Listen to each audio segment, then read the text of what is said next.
வணக்கம் நேயர்களே. நேயர்கள் அனைவரும் நீடோழி வாழ்க நிம்மதியுடன்.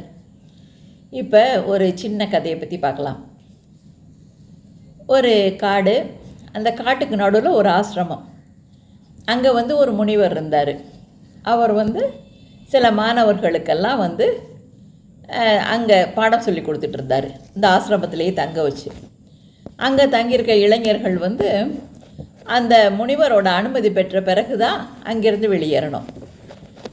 அந்த மாதிரி அவர் நல்ல முறையில் நல்ல நீதி நூல்கள் இதை பற்றியெல்லாம் சொல்லி நல்ல நெறிமுறைகளை சொல்லி கொடுத்துட்ருந்தார். அந்த நாட்டு ராஜா தன்னோட மகனை அந்த குருகுலத்துக்கு அனுப்பிச்சார். சில ஆண்டுகளாச்சு, தன்னோட மகன் இன்னும் திரும்பி வரல அப்படின்னு சொல்லிட்டு, சரி இந்த ராஜா நம்மளே போய் பார்க்கலாம் அப்படின்னு சொல்லி போனார். ஒரு இரவு தங்கி அடுத்த நாள் காலையில் வெளியே பார்த்தார். பார்த்தா தூரத்தில் ஒருத்தன் தலையில் நிறைய விறகுகளை சுமந்துக்கிட்டு, கையில் விறகு அந்த வெட்டுற அரிவாளை எடுத்துக்கிட்டு வந்துக்கிட்டு இருந்தார். உடனே இவர் யாரோ விறகு வெட்டி போல இருக்குது அப்படின்னு பார்த்துட்டு, அப்புறம் கிட்டக்க பார்த்த பிறகு தான் தெரிஞ்சுது தன்னோட மகன்.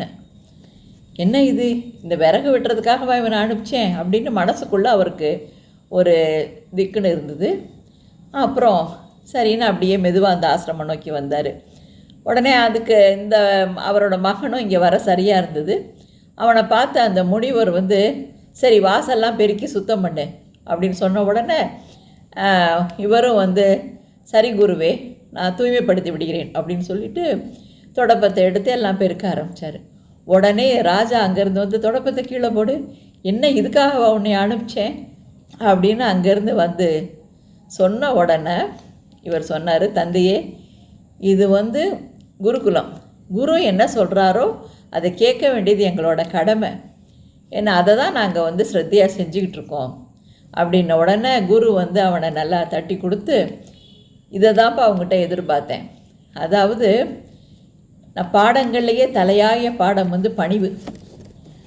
அது குரு சொல்கிறத அப்படியே தனக்கு பிடிக்குதோ பிடிக்கலையோ குரு சொல்லிட்டாரு அப்படின்னு சொல்லி பணிவோடு ஏற்றுக்கிட்டு செய்கிற பார்த்திங்களா. இந்த மாதிரி செய்கிறது தான் எதிர்காலத்தில் பெரியவங்க என்ன சொன்னால் கூட அவங்க சொன்னதை வேத வாக்காக எடுத்துக்கிட்டு அவங்க நடைமுறை வாழ்க்கையில் கடைப்பிடிப்பாங்க. இந்த பணிவு ஒன்று இருந்துட்டா எல்லாமே இறை அருளால் எல்லாமே சேர்ந்துடும். அதனால் இங்கே நீங்கள் கற்றுக்க வேண்டிய தலையாய பாடம்ங்கிறது பணிவு அப்படின்னு சொல்லிட்டு இந்த பாடத்தை உங்கள் மகன் கற்றுக்கிட்டாரு, இனிமேல் நீங்கள் இவரை கூட்டிகிட்டு போகலாம் அப்படின்னு சொல்லி அவனோட அனுப்பிச்சி விட்டார். அதாவது இந்த வள்ளுவர் சொன்ன மாதிரி, பணியுமாம் என்னும் பெருமை சிறுமை அணியுமாம் தன்னை வியந்து. அதாவது பெருமை எதுனா பணிவு தான்.